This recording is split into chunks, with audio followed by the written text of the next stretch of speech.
मम ज्ञानतिमिरन्दस्य ज्ञानाञ्जनशलाकया चक्षुरुन्मिलितं येन तस्मै श्रीगुरवे नमः.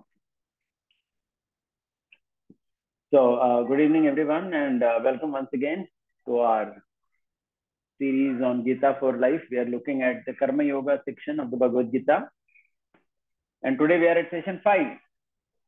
Till now we started with duality, diversity. We looked at Swadharma, and last time we looked at journey, destination, Nishkama Karma. Today, we are continuing the same theme, obviously, of Swadharma. That is, Swadharma means I defined it as action as per one's own body and mind. But we are going to look at it from the perspective of contribution to Samaj, that is Loka Sangraha, and giving up Ahankara. So I'm starting with this verse from the Gita. Karmaneva hi samsiddhyam astita janagadeha Loka Sangraha mevapi sampashyan kartum arhasi. This is from the 3rd chapter, text 20. Where Krishna says, kings as Janak attained perfection solely by performance of prescribed duties. Therefore, just for the sake of benefit of the people in general, you should perform your work. So here what Krishna says is, he is taking this concept of Swadharma to another level by talking about Loka Sangraha. Loka Sangraha means it's not just that one should do one's prescribed duties, but the duties must be done for the benefit of people in general. Okay, so that's what Loka Sangraha. It's a very simple compound word in Sanskrit.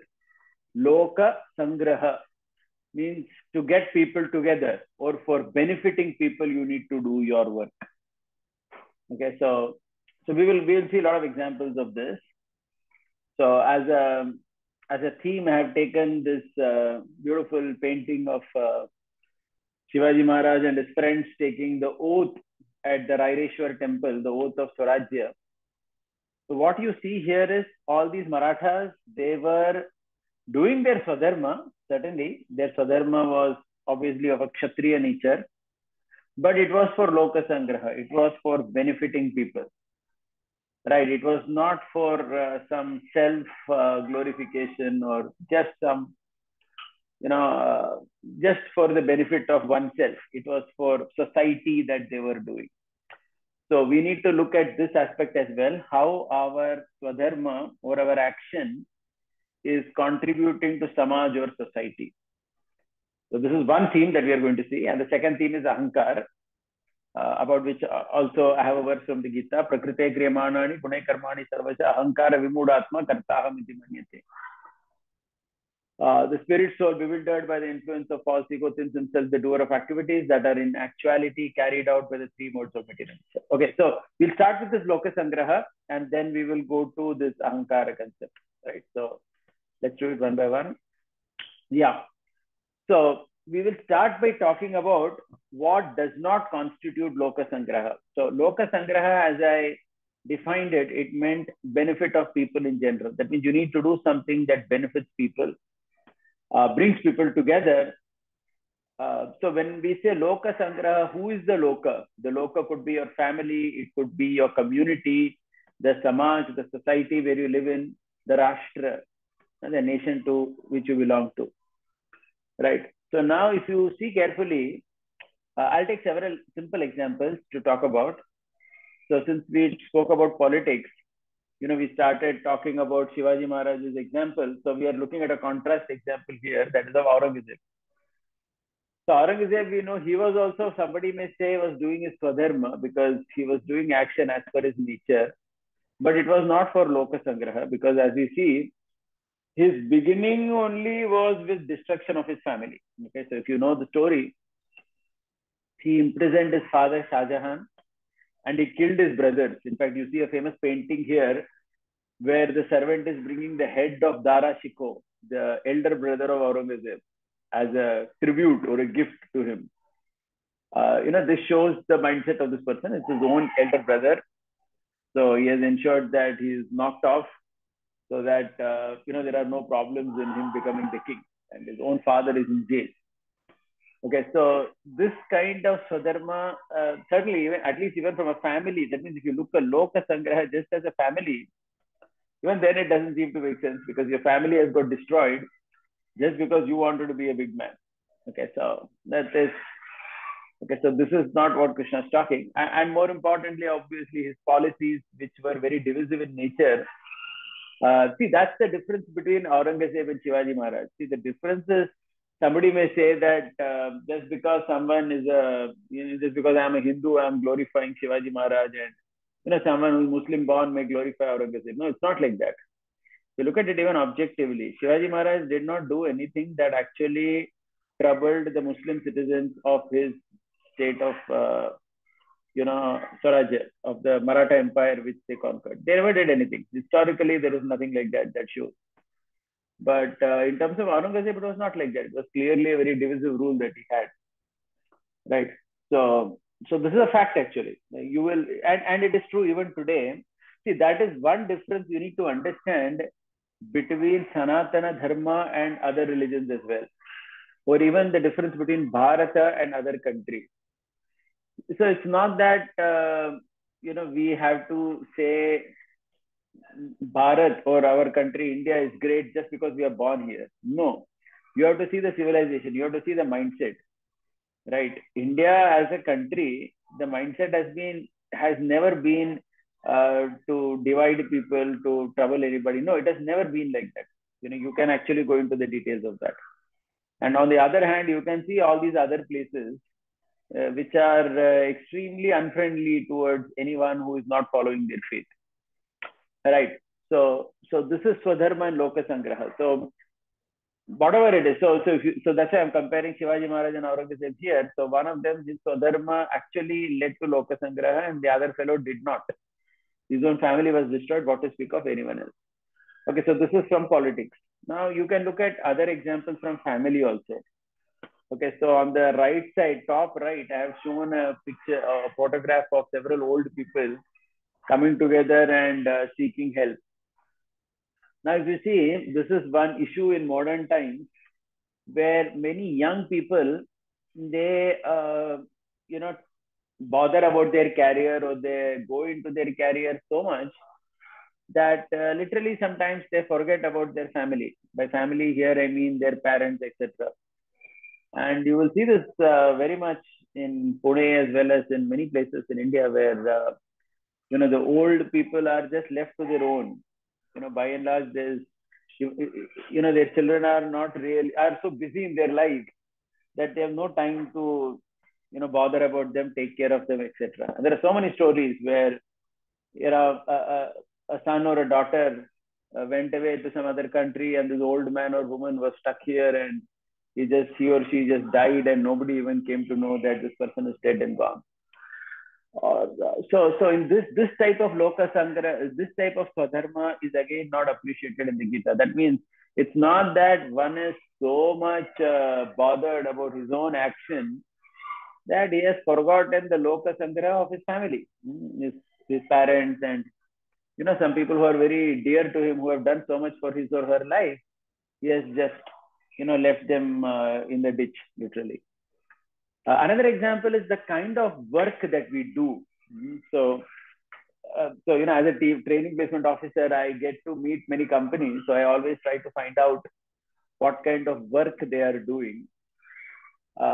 Because what happens is many times our students, they enter a software field thinking that they will write software for any company. But my point here is that it is always good to see what kind of company you're working for, or what are they contributing to the world at large. So I will not name the company, but recently I met a company which takes several engineering students from colleges in Pune. They pay handsomely as well. They pay over 10 lakhs per annum for freshers. But their entire model is to write software for casinos in Las Vegas and other places in the US. They're writing software for the casinos, these online games. So they're writing software, testing, debugging. So there's a lot of mathematics involved in it, probability, statistics, so on and so forth. But one thing that didn't impress me or slightly put me off is that this entire stuff that they're doing, all this hard work, all these mathematical genius equations, probability, right? It's very advanced mathematics mathematical tools are being used, but ultimately for what? For creating games which actually are only used for gambling in different places in the world, where so many people actually come, they put all their hard-earned money, they lose everything and they go away. So one must also think, so even when we are working for a company, it would make sense if we have an option to look for a company or to look for a product that we are working for, which has some positive contribution in society. I mean, to write software for gambling where inevitably most people are going to lose money, because that's how that whole industry works, right? No one is a successful gambler in the world. People actually lose everything in the end. Most of them, almost everyone. That's statistics, right? So to some such examples exist of swadharma or action which don't seem to benefit society or uh, give loka sangraha, as they are saying, right? There's another third example. And also there are examples from personal vows of people which can lead to problem. Like on the top left, you can see the painting of Bhishma taking a vow. So if you know the story, Bhishma was a young prince and his father Shantanu fell in love with a girl Satyavati because his own first wife, who was Ganga, had already left and gone. So Shantanu fell in love with Satyavati, but Satyavati's father was not willing to give his daughter to Shantanu because Bhishma was there. Bhishma's previous name was Devavrata. So he said that, hey, look, because you already have a son, if my daughter gets married to you, then her son cannot become the king. So this was his problem. So Devavrata, as you know, in the story in Mahabharata, he goes there and he promises to the fisherman that don't worry, I will never get married. And because I'll never get married, I will never have offspring. And nobody will compete with your daughter's son to be the king. Okay, so that is the time he becomes known as Bhishma, the one who has taken a very big vow. Okay, at one level, it is quite praiseworthy to see that he did something for his father's personal life. But another level, if you carefully observe, he actually ended up jeopardizing or damaging several future events related to his kingdom, right? Because one thing is that in our Indian system, the kingdom was never considered personal property of the king. He was just a holder, actually. So for him to take a vow on a personal level just to satisfy his father, but as a result of that, the future of the entire kingdom was in danger. And it indeed happened like that, because Satyavati's two sons, they passed away childless, and then that's the whole Mahabharata, what it is about. Okay, so here there is a swadharma, somebody is taking a vow, but then that vow, unfortunately, though it was done with good intention, it led to so many problems. So this is the point. Your swadharma, or what you do, should lead to benefit of people in general, and it should not lead to loka sangram or trouble in society, right? So that's the point we are hitting at, right? So these are all examples that we have taken here of cases or stories or examples where something is, where someone is doing something which actually doesn't lead to loka sangraha. That's what I'm taking. And of course, there is another very big story from Krishna's life. I'm going to be extremely brief with it. It'll take almost 1 hour to tell the story, but this is a story of a king named Satrajit. This was a king in Dwarka region who had a gem called Syamantaka. And with that gem, he would get a lot of gold. Okay. So it's a very nice action that he did. He obtained this gem. But then Krishna actually gave him a good advice that you give this to the emperor, who is Ugrasena, because generally anything valuable should be with the emperor, right? Even today in India, the laws are that if somebody has a land with gold in it or something, then it belongs to the government. So Krishna gave sound advice to him, but that fellow did not want to do that. He wanted all the gold for himself. And there is a whole story how due to that gem, There were so many problems that led to the death of so many people, and it took a long time before things could get sorted. So my point is, whenever anyone does any action in this world, Swadharma, which becomes more selfish, then it doesn't lead to Loka Sangraha. Rather, it leads to Loka Sangraha. So the point is, what is the benefit if someone says, I have done my Swadharma, I fulfilled my passion in life and so on. But your passion actually did not help your own family or your society or your country. What are the use of that passion? Right? So it's good to be passionate about what we all like to do, and it is even good to fulfill those passions, which is Swadharma. But but if it is not able to benefit our near and dear ones, starting from our family, moving on to the society, and moving on to the Rashtra Bharata, so what is the use of that? Right? It's no use. So this is one thing that I think we should all keep in our mind whenever we embark on any action, whatever it may be. That action may be in our personal life, in terms of our personal decisions. It may be in the relationships that we enter. It may be the occupation that we take. It may be anything.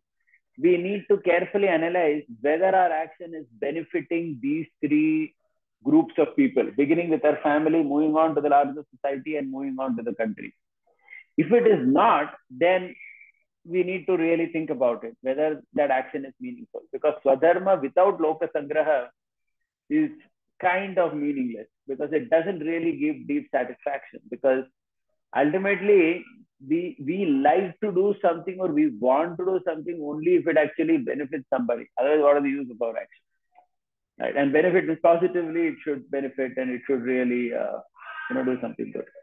Right? So I hope this point is very well understood by all. Moving on to the next, now we are taking the opposite thing. What is actually Loka Sangraha? Positive examples, right? So again, we are starting with Jijabai and Shivaji Maharaj. If you see that Swadharma, Jijabai did her Swadharma of being a mother. Shivaji Maharaj also did his Swadharma of being a Kshatriya, but that led to a lot of Loka Sangraha. It really benefited people, right? And then if you go to the Mahabharata, you have this beautiful story of Yudhishthir, who actually, when they go to the forest, he petitions the sun god Surya Dev to obtain what is called as Akshaya Patra. That means an inexhaustible vessel where food would be cooked. And as long as Draupadi has not taken her meals, that food would give unlimited food. That vessel would give unlimited food.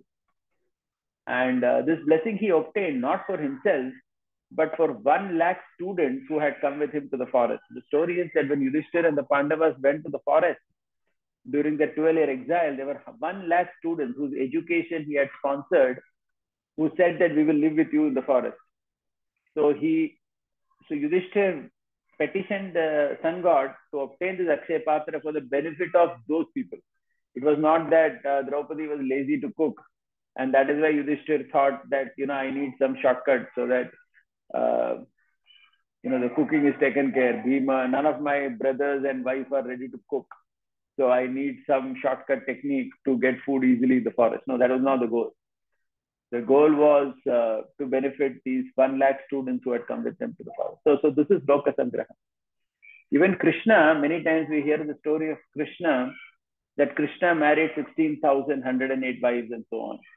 When we hear this number, we feel, oh my God, what a person this is. So many marriages, right?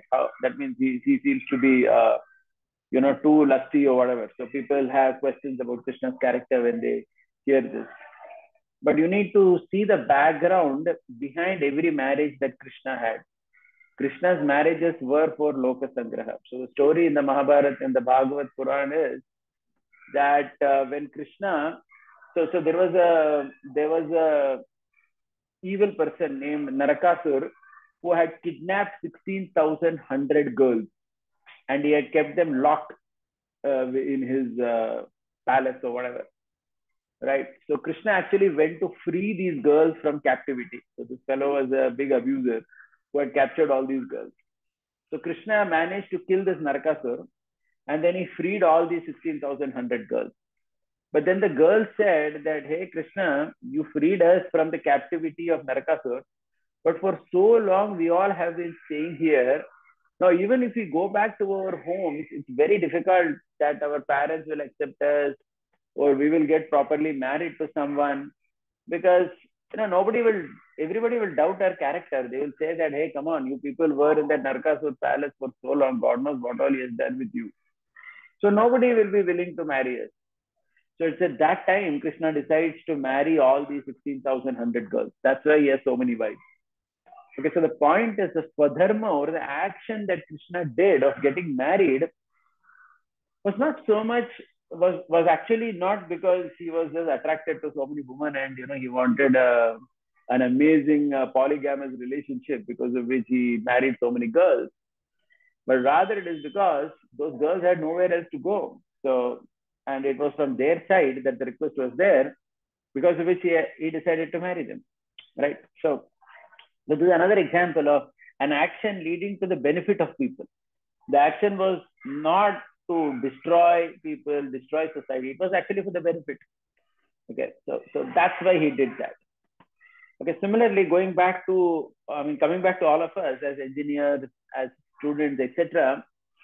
As I was telling you, the great speciality of our country, India, which is formerly known as Bharata, is that we have this huge heritage of spiritual vision and yoga, right? Now, the thing is, this can actually become strong only if we are economically also powerful. Okay. So, because India as a country, we have so much of spiritual wealth and wisdom to give the world, but the world will take it seriously only if we are also some kind of superpower, right? Because that's the reality. In this world, people take you seriously only if you have money and power. Otherwise, nobody takes you seriously. So, even as engineers, as people of this world in India with whatever profession, so if each of us could see how we could actually, in some way contribute to the economy of the country itself, or if we, depending on whatever capacity we have, to ensure that our country progresses in terms of its economy, or do our bit in that. There are more than 1.4 billion people in India, so it's not one man's job. But if everybody does it, then that Loka Sangraha actually happens. Then India, the country grows, prospers. And when the country prospers and becomes powerful, then only our spiritual heritage can be protected and shared with the world. Otherwise, nobody will take our spiritual heritage seriously, the wisdom that we have seriously, if we don't have wealth and power. Okay, so that is also important part of Loka Sangraha, to ensure so that our country grows powerful, right? And at our local family level, any action that we do, especially nowadays, I'm giving this example again because people either for their career, youngsters either for their career, they completely cut their relations with their parents or go completely away and don't bother. Or sometimes it's also because of love. Many youngsters, they fall in love with someone, and because of that love, they forget their own parents, and they cut connections with them, etc. So this is seen in the world. So this is also an issue where your swadharma, your action, okay, you want to fall in love, but then how can you fall in love by breaking relations with people who have done so much for you? So how is that possible? So everything has to get integrated, right? So that's why none of these components, whether it is family, society, rashtra, can be broken. So this is Loka Sangraha. And going back to the Mahabharata and Krishna's and the Pandavas, like we see that how it is said that Krishna would even engage in so many social welfare activities like planting trees, digging wells, excavating ponds, protecting bodies of water, etc. Because that is all Loka Sangraha. That is action for benefit of people in general. Where you are doing things which are for welfare of people. So this is the first theme related to Swadharma, which I want to discuss today, Loka Sangraha. Because without this, the Swadharma doesn't become very complete, right? And another part of Swadharma, Loka Sangraha, is also the wealth that we have. Okay, charity. Now this is again a huge thing, right? Charity. This is part of Loka Sangraha, because Swadharma, when we do action based on our own nature, then certainly we are going to get wealth. correct? We are going to get a lot of wealth. I mean, any job that you do or any business that you have, we earn money. And another very important component of the wealth is to give in charity. So charity, as the Gita says, charity given out of duty without expectation of return at the proper time and place to the worthy person is considered to be in Sattva Guna.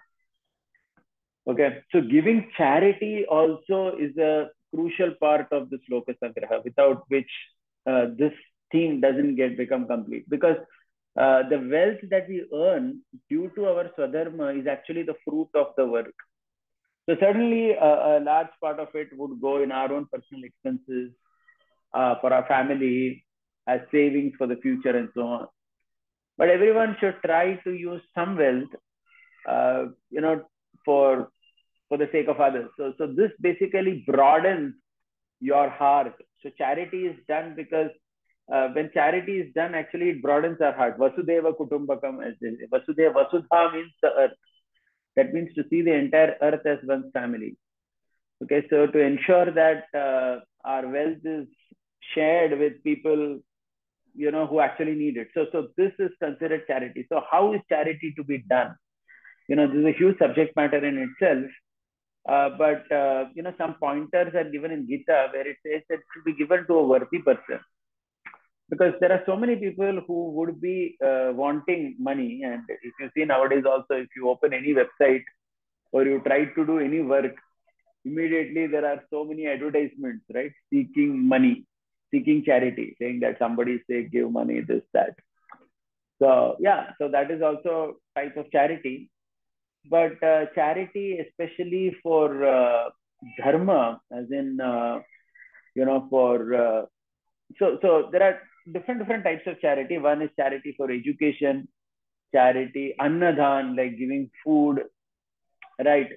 But then charity even for spiritual causes, like where institutions or places where dharma is maintained, to help them ensure that they maintain it even better. Because as you know, our country is a secular country and governments do not maintain temples as such. So it has to be maintained by individuals. So this is, and also charity has to be done at all important events in life, like when one gets married, one has a son at home. So for example, here you see a picture of Krishna being born, and there is his father Nanda, who is so happy that a son is born in his home, that he's giving charity. He's giving clothes, he's giving food to so many qualified people of his place.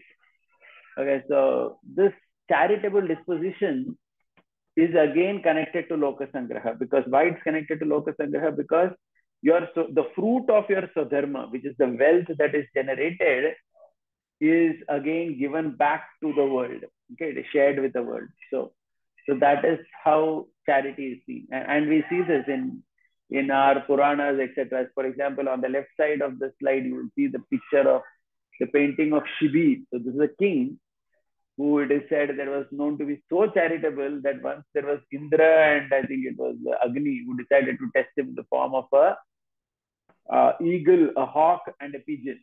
Where the hawk was chasing the pigeon and the pigeon was begging for protection. And then eventually the king says to the hawk that I will give you meat in proportion to the weight of the pigeon. And he starts cutting the flesh from his own feet. And ultimately he himself has to sit on it, and then only the weight balances. And then Indra and Agni are extremely happy with Shivi, just to see how charitable he was. That is, he was ready to give up his own life, for the sake of someone, to protect someone. So anyway, this is a story which is there in the Puranas to show charitable disposition. So charity is again an important part of Loka Sangraha, which actually completes it. So if you think about this theme carefully, when we ensure Loka Sangraha happens due to our Swadharma, then our Swadharma finds meaning and fulfillment. Right. Now there's another theme that we are taking today. So besides Loka Sangraha, Krishna also talks of in the Gita on this particular theme of giving up ahankar. Okay, so this is based on some concept that we've already done in our earlier courses. So I'm just revising this quickly and then going to the point under consideration. So in the Bhagavad Gita, this is the model of the self, right? I'm just revising this point where the Gita clearly says that we have a body which is made up of 5 elements: earth, water, fire, and ether, which is called as a precipitate or a gross body because this is a result of our desire. Precipitate means it's a result of something. And the subtle body or the Sukshma Sharir is the body of desire. In terms of functionality, it is mind, intelligence, and ahankar, mana, buddhi, ahankar. And then there is the Atma, which is Satchidananda. These are characteristics of the Atma. So the Atma is covered by a subtle body, a body of desire, and then further by a gross body. So generally when we see each other or, when we interact with people, we only see their gross body. But then if we know that everyone has a mind, which is desiring and doing everything through this body. And ultimately there is this Atma, who is the person who is seeing through this and using this body. Okay. Now the point what we understand in this Gita through this is the Atma which is there, which is me, which is the conscious principle, is actually Nishkriya. Nishkriya in Sanskrit means it is not doing anything. Okay, see, because try to understand this Atma which is there is a unit of consciousness. It is only desiring through the mind, and the body, which is Prakriti, is doing everything. Okay. So the thing is, one important aspect of knowledge is to understand that it is Prakriti which actually does everything. Okay, so please try to understand this body is also Prakriti. Okay, Prakriti means nature. And this body, I have got this body due to some action in the past. And this body has some capability or limitation due to my past. So let's say the body is intelligent. It can solve a lot of mathematics problems or something. Okay. So this is the ability of the body. It's not the ability of the soul, mind you, to solve mathematics problems. It is the ability of the body and the mind and the intelligence that it is able to solve a lot of mathematics problems. Somebody may not have that ability. So the Gita also teaches us that actually the soul is not doing anything. It is only the body which is doing everything. See, because the capability is in the body, right? So there can be 2 students, one who is very good with mathematics, example, another one who is not good with mathematics. Maybe he is good with playing football or cricket. Okay. So different bodies which are made of Prakriti are good with have different abilities according to their previous karma. Correct? So now what is happening is, even though I am doing so many things, like we say I am doing, but actually it is the body that is doing everything, the body and the mind. And I am only a witness. Okay, so please try to, this is a very, very deep topic in the Bhagavad Gita, which is explored in chapter 3, 4, 5. But think about it, that actually, when I say we are doing, it basically means the body is doing, and I am witnessing the body doing things. Okay, my body has a capability because of which it is able to do. I am only setting it in motion, and then the body starts doing something. But actually, I am not doing anything because I am the Atma, which is actually separate from this. I am using this body and mind, which is given by Prakriti, which actually belongs to God, that is doing all this. Okay. So in Karma Yoga, now see, what I have said seems a very small statement, but this is a very important aspect of Karma Yoga, where Krishna repeatedly talks about this concept of action and inaction. Now, please try to understand what action and inaction means. Okay, action and inaction means it is the body which is always doing action. And the Atma is primarily inactive, as in the Atma doesn't do anything. He's only witnessing. He's only enabling the body to do things. Okay, so why this is important to understand is, unfortunately, many times people have a misconception about Bhagavad Gita. If you tell someone you are studying Bhagavad Gita, etc., then they will think that, oh, you are studying Bhagavad Gita means now you will become very renounced. That means people think that Bhagavad Gita is meant to take you away from action, take you away from the world. It is to make you a sannyasi or something like that. This is an unfortunate concept which many people have. And it is also compounded because several times we had even leaders like Gandhi who kind of stood with the Gita in one hand and also stood for principles of extreme renunciation, giving up everything, because of which it has compounded this idea in society where so many people feel that Gita means to give up. Somebody is a student of Gita, matlab wo kuch karne nahi wala hai duniya mein. He's just going to go away from everything and he's going into a renounced mood. But actually speaking, the Gita doesn't speak of giving up at all. That's the amazing part. In fact, if you see even from the story perspective, Arjuna wanted to give up the battle and he wanted to give up the kingdom and become a renunciant, but Krishna made him fight and become the king. Okay, so Bhagavad Gita actually doesn't make you give up anything. Action. What Bhagavad Gita does is it gives you a philosophy and it teaches you that while doing this action externally, internally give up the mood of karta. Karta means I am the doer. Okay, karta, that means to think that I did something. Okay, so that is why Krishna says in the 3rd chapter of Gita, Prakrite kriyamanani gune karmani sarvashaha ahankara vimudhatma kartaham iti manyate.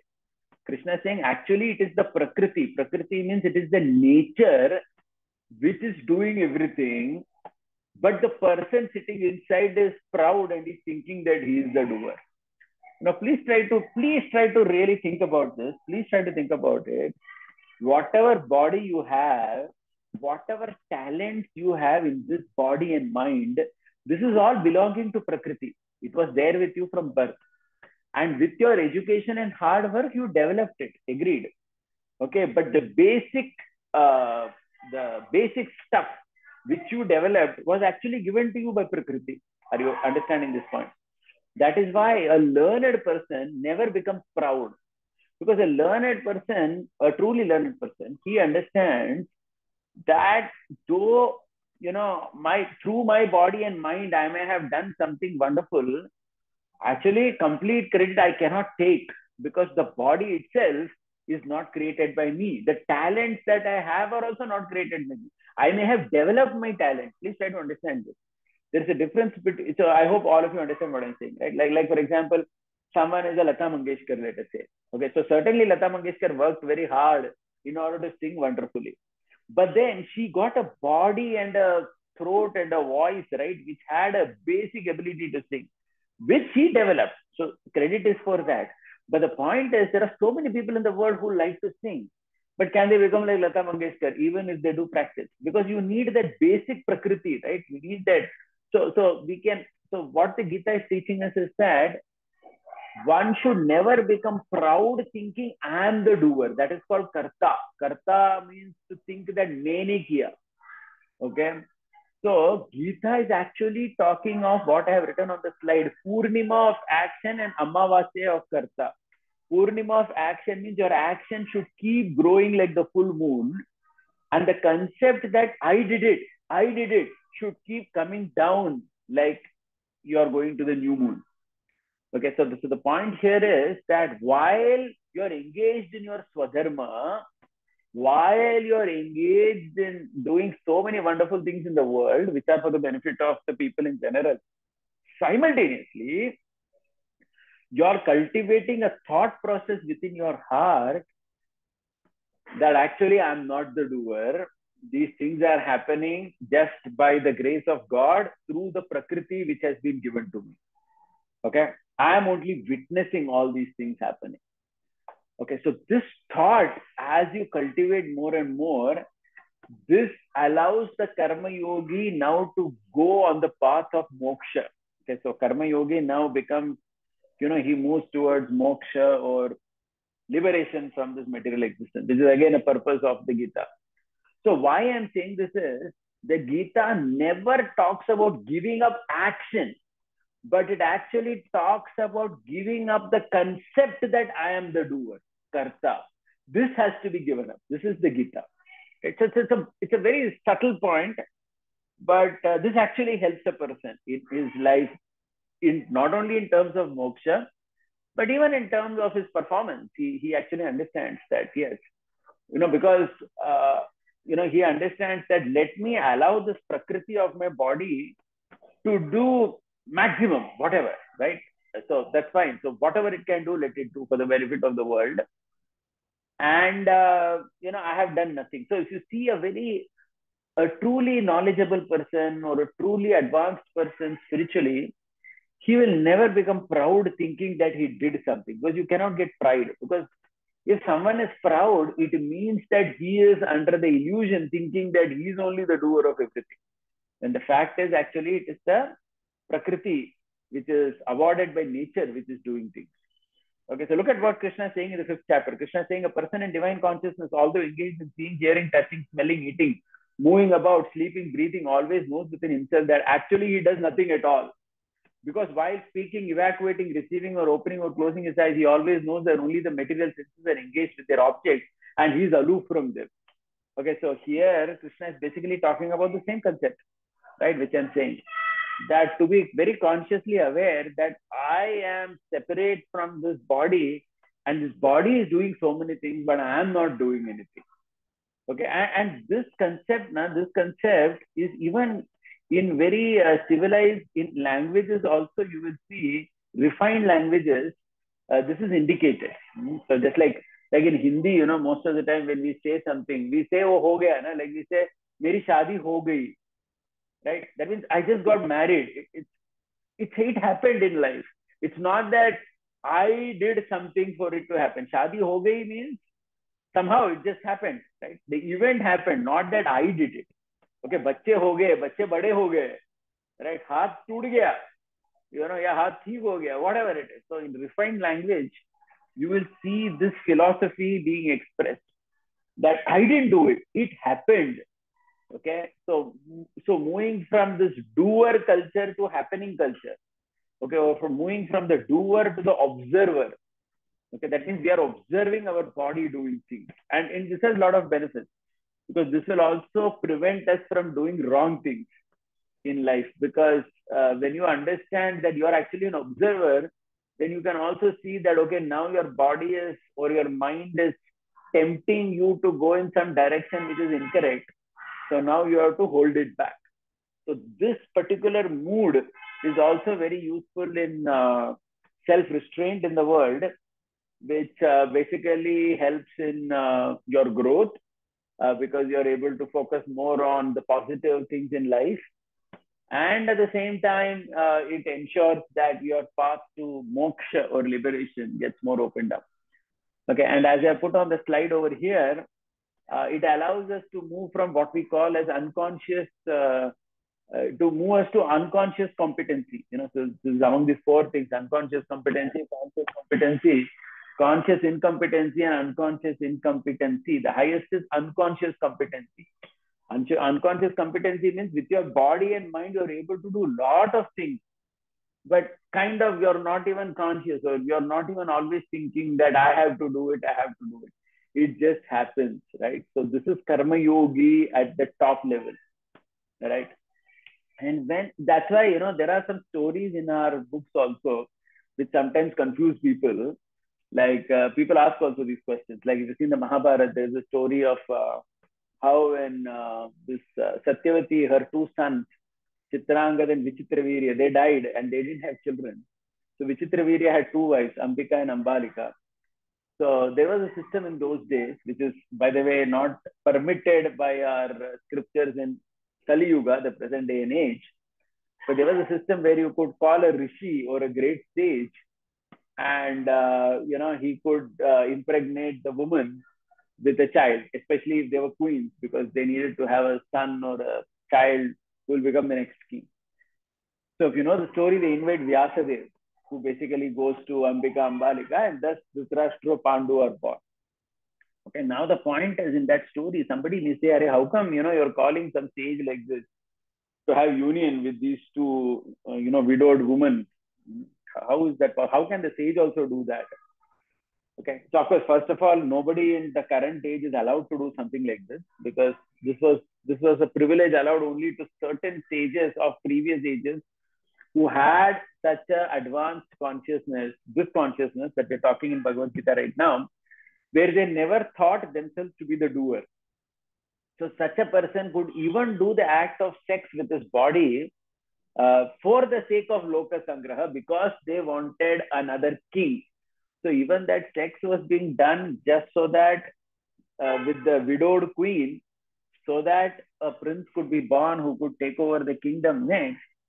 But at the same time, that sage had to be of such a metal that he doesn't think himself to be the doer. That means, so because when you think you are the doer, then you have got attached to that action.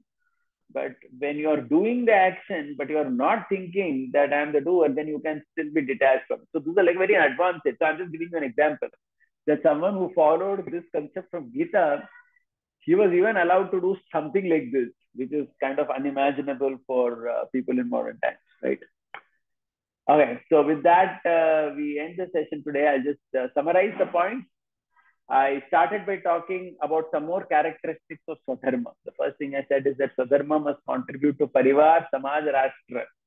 We saw several examples of Bhishma, Aurangzeb, software for gambling and so on and so forth, where we saw that it is not becoming Lokasangra. So dharma is happening, but it is not Lokasangra. It is not benefiting Parivar, Samaj, Rashtra.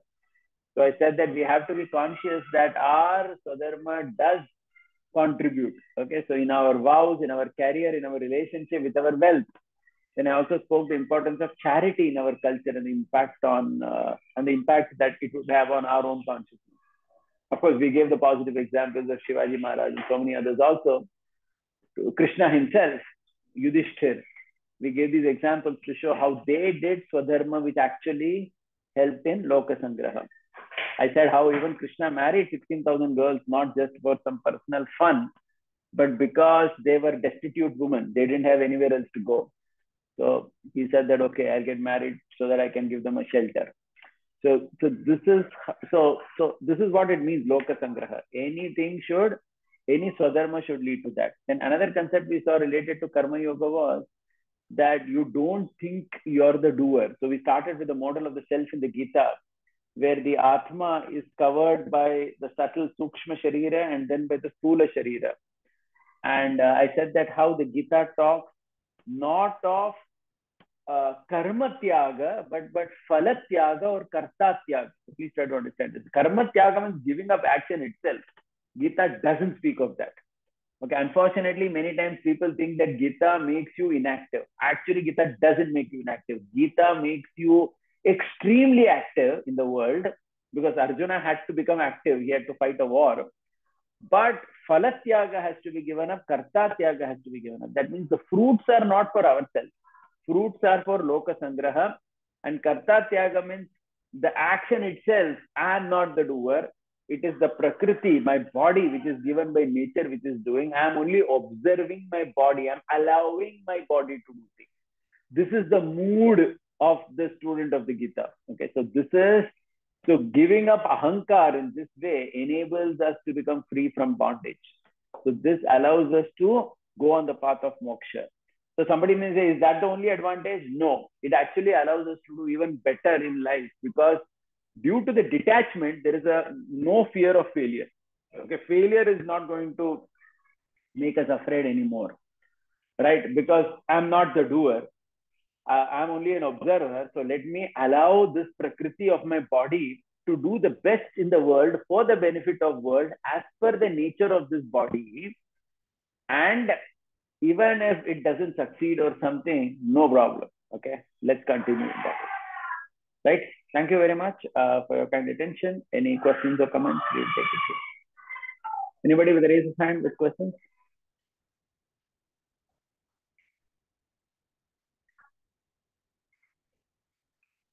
Yeah. So, Anish, yeah, go ahead. This is a like very complex question. So please just listen it to the end. So you said that Atma is just observing us do different things, Yeah. and you said the Prakriti is the doer and not the Atma. Yes. Actually, in the Bhagavad Gita, as it is, Srila Prabhupada explains that Paramatma is the supreme controller, supreme enjoyer, and etc. etc. So, us as a soul are part and parcel of Paramatma.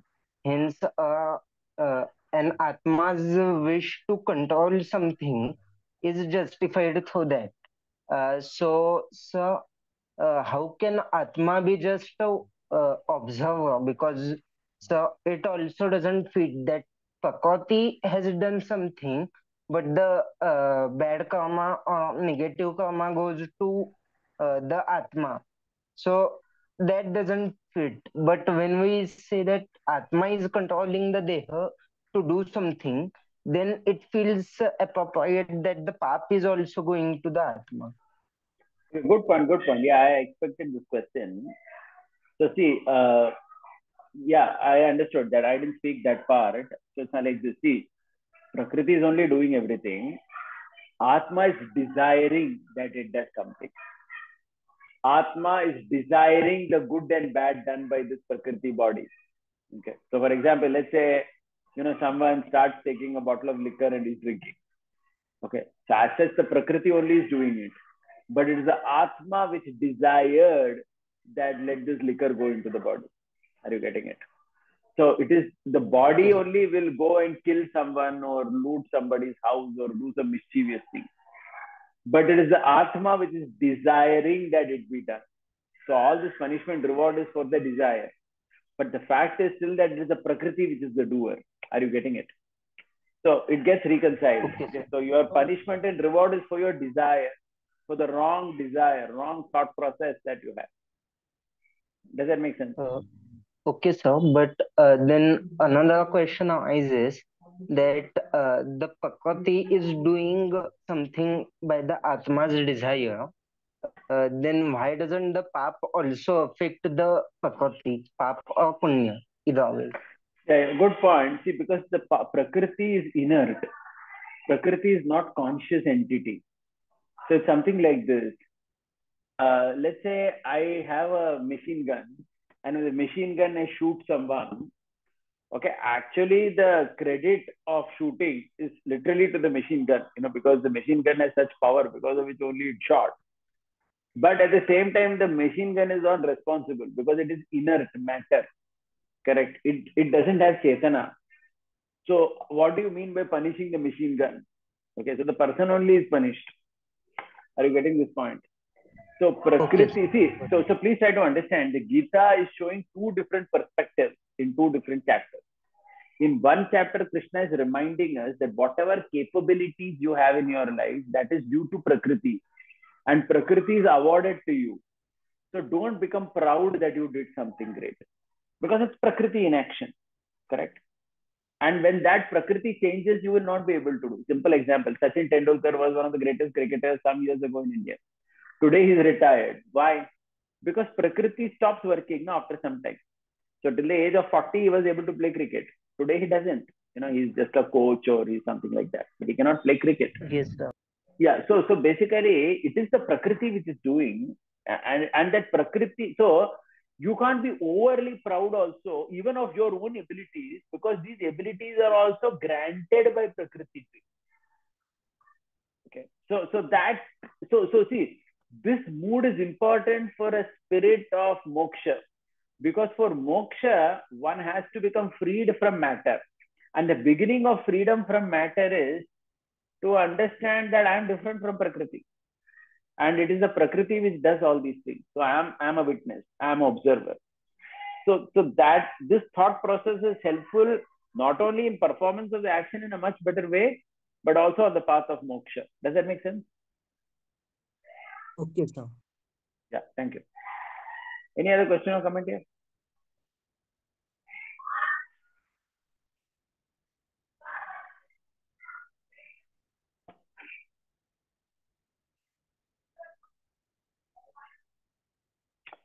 Okay. Okay. Thank you very much. Tomorrow will be our last session on this. Yeah. Tomorrow will be our last session in this series. Yeah. Thank you.